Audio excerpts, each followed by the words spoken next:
Natal yang sesungguhnya adalah kelahiran Tuhan dalam hidup kita. Di tengah-tengah apa yang hilang bagi saudara, tetaplah rayakan dan ingat kepada kelahiran Tuhan Yesus. Cukup saudara berkumpul, menyanyikan lagu Malam Kudus, dan percaya bahwa Roh Kudus hadir, dan biarlah Sang Bayi Kudus, Tuhan yang menjadi juru selamat, damai yang besar, terang yang besar itu lahir di setiap hati.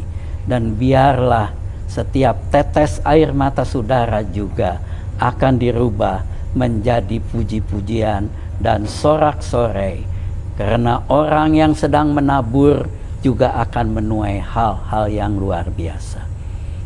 Immanuel, Tuhan menyertai saudara.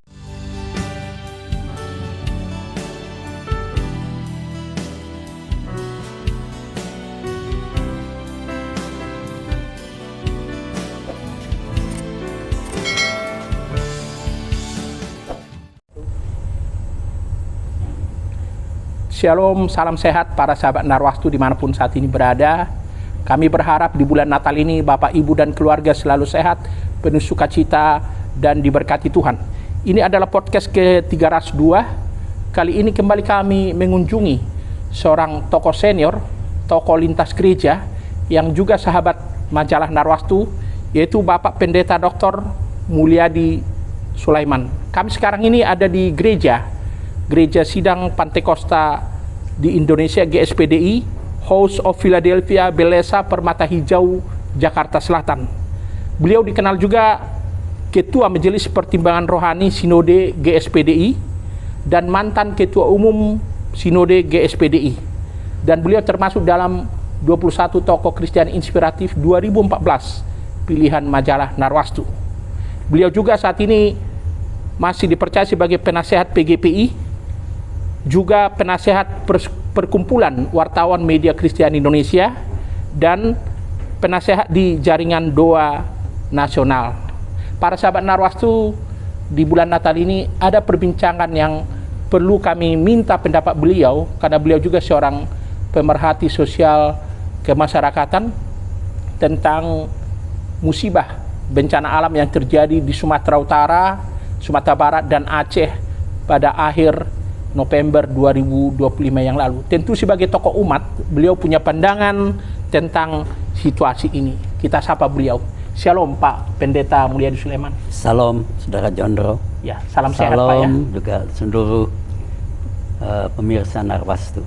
Ya, Pak Mulyadi Sulaiman, seperti yang saya bilang tadi di pengantar, Bapak tentu sudah memperhatikan, mengamati bencana alam, banjir bandang, longsor yang terjadi di 3 provinsi ya, yang begitu dahsyat di Sumatera Utara, Aceh, dan Sumatera Barat. Boleh tahu Pak, yang Bapak cermati, tentu Bapak juga akan memperhatikan media, termasuk media sosial. Apa yang Bapak maknai dari situ? Silakan Pak. Kita semua prihatin dan sangat berempati dengan musibah yang menimpa saudara-saudara kita, tepatnya pada tanggal 26 November dan seterusnya di Sumatera Utara, Sumatera Barat, dan juga di Aceh yang begitu luar biasa.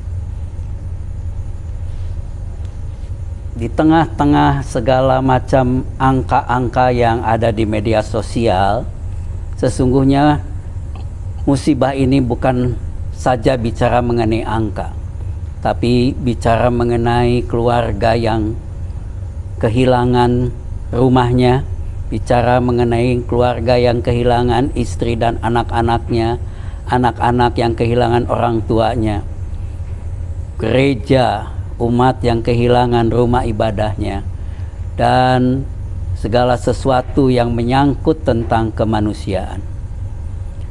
Saya melihat kejadian ini membuktikan betapa rapuhnya kita sebagai manusia, tetapi sangat berharga kehidupan ini. Tidak ada yang kuat, walaupun dia kaya, walaupun punya teknologi canggih, kalau bencana itu sudah datang, betapa manusia memerlukan belas kasihan Tuhan. Hal yang kedua yang saya rasakan, pentingnya solidaritas nasional. Kita tidak melihat suku lagi, agama lagi, keluarga siapa, marga apa. Kita sebagai satu keluarga besar di Indonesia, biarlah kita saling memperhatikan, mengasihi, dan saling menguatkan di tengah-tengah keluarga kita yang mengalami kesusahan ini. Ya.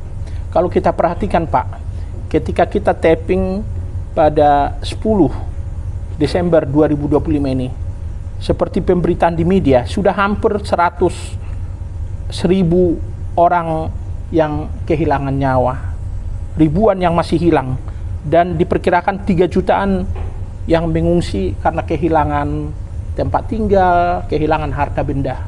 Dan pemerintah sudah berupaya untuk memberikan bantuan pertolongan bersama TNI Polri dan para relawan, termasuk gereja-gereja. Dan ada pendapat yang menyampaikan mestinya ini sudah dibuat dengan status bencana nasional. Apa yang Bapak maknai di situ? Puji Tuhan. Saya tidak terlampau tahu aturan pemerintah mengenai apa yang disebut bencana nasional. Tetapi secara pribadi, saya merasa bahwa ini udah bukan lagi bencana lokal atau bencana yang biasa. Ini sudah bencana yang begitu besar, dan mungkin udah sepatutnya pemerintah menetapkannya sebagai bencana nasional, supaya semua mobilisasi bantuan apa bisa lebih cepat dan semua digerakkan, difokuskan kepada bencana ini. Jadi saya tidak tahu, tadi saya sudah sebut apa aturannya atau kriteria yang disebut bencana nasional itu. Tapi bagi saya pribadi, biarlah pemerintah bergerak cepat untuk menolong dan memberikan kekuatan, penghiburan, dan juga kesediaan apa yang diperlukan oleh saudara-saudara kita yang mengalami bencana ini.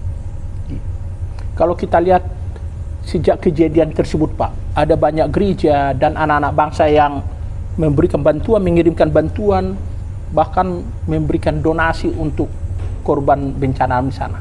Bagaimana Pak gereja yang Bapak pimpin, terutama untuk memperhatikan korban di sana?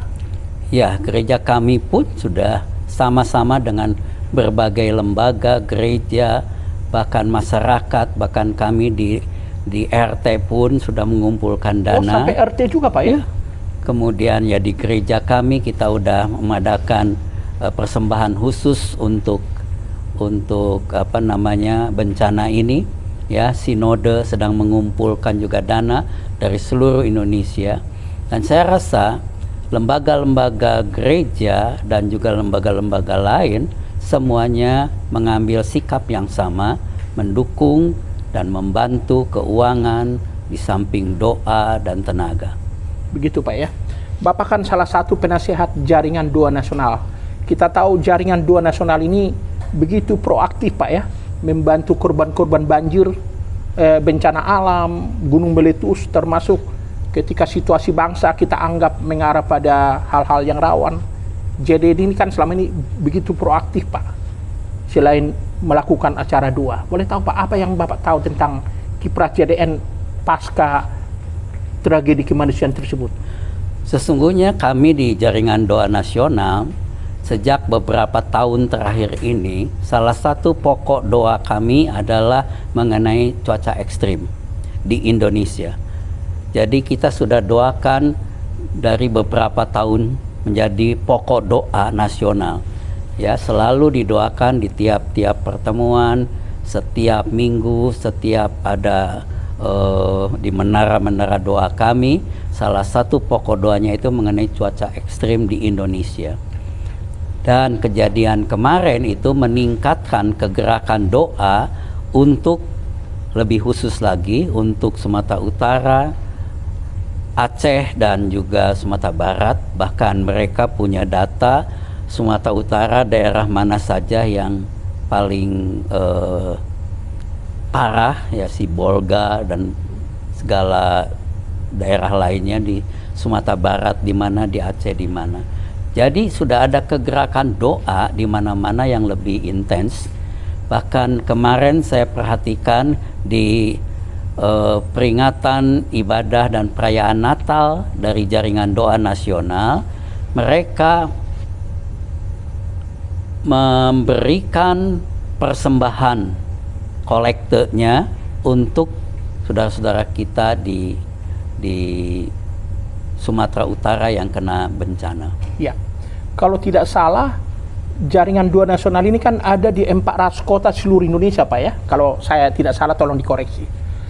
Lalu bagaimana? Apakah ada aktivis pendoa dari JDN ini di berbagai kota yang terkena dampak banjir dan longsor itu, Pak? Mereka sebagian sudah report, sebagian komunikasinya masih terputus. Ya, ada beberapa dari anggota atau aktivis Jaringan Doa Nasional juga yang terkena musibah ini. Begitu, Pak ya. Pak Mul, ini kan bulan Natal dan kita akan menyongsong tahun baru. Selaku hamba Tuhan, apa yang Bapak refleksikan dari sisi teologis dengan kejadian ini, Pak?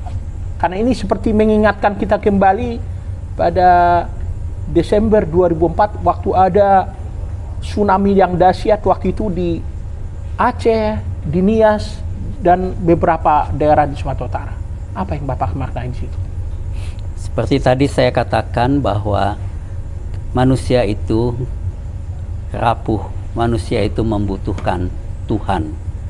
Manusia itu tanpa Tuhan, dia tidak punya lagi pengharapan. Bagi saya bahwa musibah itu sesungguhnya adalah panggilan Tuhan untuk bertobat secara bangsa, secara keluarga, secara nasional, supaya kita kembali kepada Tuhan. Biasanya orang di tengah-tengah kesulitan itu yang diingat ada Sang Pencipta, ada Sang Yang Maha Kuasa. Hal lain bagi saya, Immanuel itu bukan hanya cerita Natal, tetapi pengalaman pribadi justru di tengah-tengah keadaan yang sulit ini. Jadi bagi saudara-saudara kita yang mengalami keadaan yang sulit di Sumatera Utara, Aceh, dan Sumatera Barat, dan bukan itu saja Pak, tapi juga di Jakarta Utara dengan robnya ini udah berhari-hari, ya mereka juga banyak yang mengalami penderitaan. Mereka akan mengalami Immanuel, bahwa kehadiran Tuhan di tengah-tengah angin ribut dan gelombang itu nyata, dan justru Tuhan akan memberikan ketenangan dan juga akan memberikan solusi pertolongan. Yang ketiga, biarlah pengharapan di bulan Natal ini dengan kelahiran Yesus, dunia memiliki harapan karena di tengah kegelapan terang itu datang. Bagi saudara-saudara kita di sana, biarlah terang itu menjadi harapan mereka satu-satunya. Yesus adalah harapan jiwa kita. Yesus adalah harapan bangsa dan negara kita. Kita memerlukan Sang Juru Selamat yang kelahirannya diperingati pada bulan ini. Ya, menarik tadi yang Bapak bilang harus ada pertobatan. Dan sekarang muncul analisa dari pakar lingkungan, dari aktivis LSM, bahwa di sana ada sejumlah perusahaan yang membabat hutan. Dan mereka dituding sebagai pelaku perusakan hutan di daerah Sumatera Utara, Aceh, dan Sumatera Barat. Bapak sendiri melihat bagaimana Pak soal lingkungan yang ada di Bukit Barisan di Sumatera Utara, Sumatera Barat, dan Aceh sana? Saya rasa sama dengan banyak pendapat orang, ya. Segala sesuatu itu terjadi karena sebab dan akibat. Karena alam yang dirusak, karena serapan air yang yang tidaklah ada lagi karena hutan-hutan yang digunduli, ya wajarlah kalau terjadi banjir, terjadi longsor.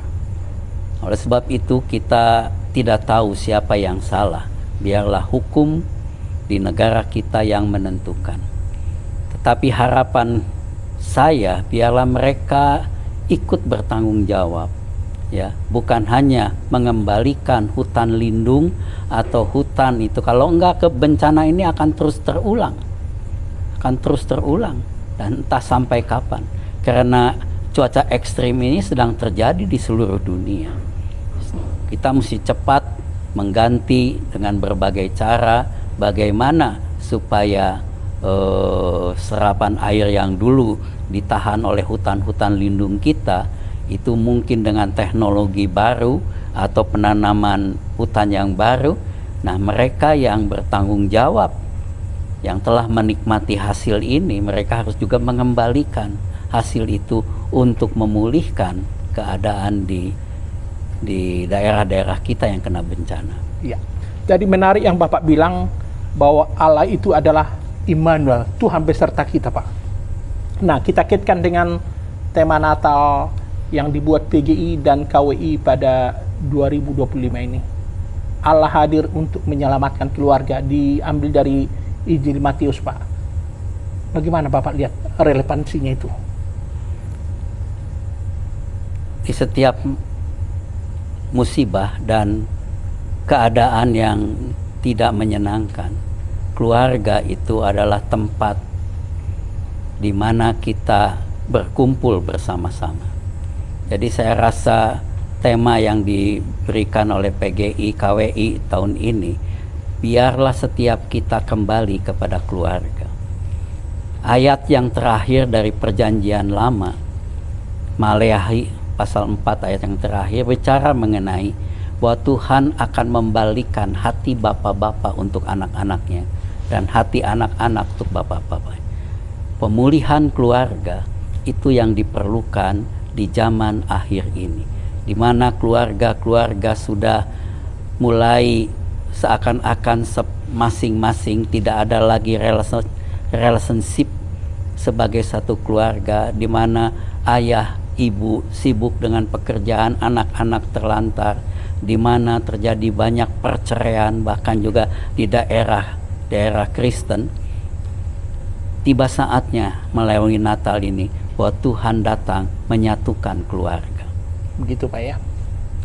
Terkait dengan harapan Bapak kepada warga gereja, pimpinan gereja dalam menyikapi situasi saudara-saudara kita di ketiga provinsi yang dilanda bencana alam ini, Pak. Apa harapan Bapak kepada mereka? Saudara-saudara yang sedang mengalami musibah, pertama-tama kami juga ikut merasakan prihatin dan juga kami ikut mendoakan, dan semampu kami juga mendukung dengan dana dan juga hal-hal yang dapat kami lakukan bagi saudara. Harapan kami tetaplah percaya bahwa Tuhan hadir di tengah-tengah keadaan saudara. Allah Immanuel itu bukan hanya cerita, tapi kehadiran Tuhan itu ada. Di tengah-tengah angin ribut, Alkitab katakan Tuhan berjalan di atas gelombang untuk menghampiri murid-muridnya. Gelombang besar sedang menimpa saudara, longsor, banjir yang berkepanjangan. Percayalah, Tuhan yang baik itu, Allah yang mencintai kita juga berjalan di tengah-tengah bencana ini. Untuk apa? Untuk membuat hati kita tenang. Tuhan katakan, tenanglah, ini aku. Dan undanglah Tuhan ke rumahmu, undanglah Tuhan dalam hidupmu, maka segala sesuatu akan menjadi tenang kembali. Hal yang lain, tetaplah punya pengharapan di dalam hidup ini kepada Sang Juru Selamat. Yesus adalah harapan saudara. Di tengah awan yang gelap, percaya bahwa matahari tetap bersinar. Di tengah malam yang gelap, percaya fajar akan menyingsing. Percaya bahwa pertolongan Tuhan dan mukjizat akan tetap ada. Tetap semangat, Jadilah terang, jadilah garam di tengah-tengah keadaan yang susah saat ini. Tuhan menyertai saudara. Ya. Ada yang Bapak mau sampaikan kepada saudara-saudara kita di ketiga provinsi yang akan merayakan Natal, Pak? Saudara-saudara, Natal tidak perlu dirayakan dengan pikiran baju baru, pesta yang besar. Natal yang sesungguhnya adalah kelahiran Tuhan dalam hidup kita. Di tengah-tengah apa yang hilang bagi saudara, tetaplah rayakan dan ingat kepada kelahiran Tuhan Yesus. Cukup saudara berkumpul, menyanyikan lagu Malam Kudus, dan percaya bahwa Roh Kudus hadir, dan biarlah Sang Bayi Kudus, Tuhan yang menjadi juru selamat, damai yang besar, terang yang besar itu lahir di setiap hati. Dan biarlah setiap tetes air mata saudara juga akan dirubah menjadi puji-pujian dan sorak-sorai, karena orang yang sedang menabur juga akan menuai hal-hal yang luar biasa. Immanuel, Tuhan menyertai saudara. Ya. Ada lagi yang Bapak mau sampaikan kepada pemerintah, TNI Polri, para aktivis kemanusiaan, termasuk para relawan yang berjuang di sana untuk memberikan pertolongan kepada korban di sana, Pak? Kepada saudara-saudara yang Tuhan taruh sebagai pemerintah, sebagai lembaga-lembaga sosial, lembaga-lembaga kemasyarakatan, kehadiran saudara di tengah-tengah saudara-saudara kita yang mengalami bencana sangat diperlukan. Dan bantuan saudara besar atau kecil, yang penting sampai kepada mereka yang membutuhkan pada waktunya, itu sangat berharga. Sebungkus makanan yang sesungguhnya nilainya kecil, tapi bagi mereka itu seperti emas yang sangat berharga. Tetaplah berjuang. Kami mungkin tidak bisa sampai ke sana, tetapi saudara yang sampai ke sana, kami sangat mendukung, sangat menghargai, dan kami percaya dan mendoakan kiranya Tuhan yang Maha Kasih memberkati, memberikan saudara-saudara, pemerintah, lembaga-lembaga, kesehatan, hikmat, kemampuan. Kehadiran saudara diperlukan oleh saudara-saudara kita. Amin. Ya. Para sahabat Narwastu, dalam kesempatan ini perlu juga kami sampaikan, pada Jumat 16 Januari 2026, Bapak Pendeta Dr. Mulyadi Sulaiman akan menjadi tuan rumah dalam acara Natal dan Tahun Baru 2026 Keluarga Besar Majalah Narwastu bersama tokoh-tokoh Kristiani inspiratif yang akan mendapat penghargaan pada awal Januari 2026 mendatang. Beliau sudah kami minta menjadi tuan rumah. Tentu kita ingin mendengar apa yang akan beliau sampaikan, terutama kepada para sahabat Narwastu. Silakan, Pak. Ya, mari kita di tengah-tengah keprihatinan sekarang, kalau Tuhan kehendaki pada tanggal berapa? 16 Januari 26 berkumpul bersama-sama, beribadah, mengucap syukur bersama-sama dengan Narwastu, dan juga bersama-sama dengan 21 tokoh inspiratif pilihan dari majalah Narwastu.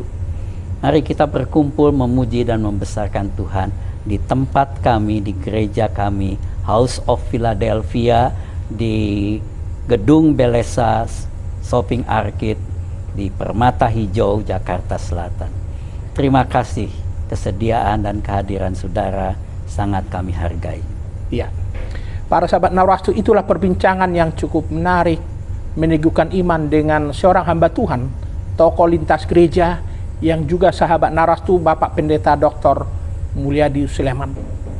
Sekali lagi kami sampaikan kepada saudara-saudara kami yang saat ini ada di tempat-tempat pengungsian, baik di Sumatera Utara, Sumatera Barat, dan Aceh. Tetap berharap kepada Tuhan, kiranya Tuhan memberikan kesabaran, kekuatan, perlindungan, dan pertolongan. Demikian juga para relawan TNI Polri, juga pemerintah yang saat ini begitu berjuang keras untuk memberikan bantuan kepada para korban, kiranya selalu disertai Tuhan. Pak Mulyadi, terima kasih Pak sudah memberikan waktu untuk Terima kasih. kita podcast pada akhir 2026 ini. Para sahabat Narwastu, itulah perbincangan kami dengan Bapak Pendeta Dr. Mulyadi Sulaiman. Akhirnya kami undur diri. Shalom, salam sehat, salam kasih Narwastu, salam Pancasila, dan Tuhan memberkati Indonesia. Salam.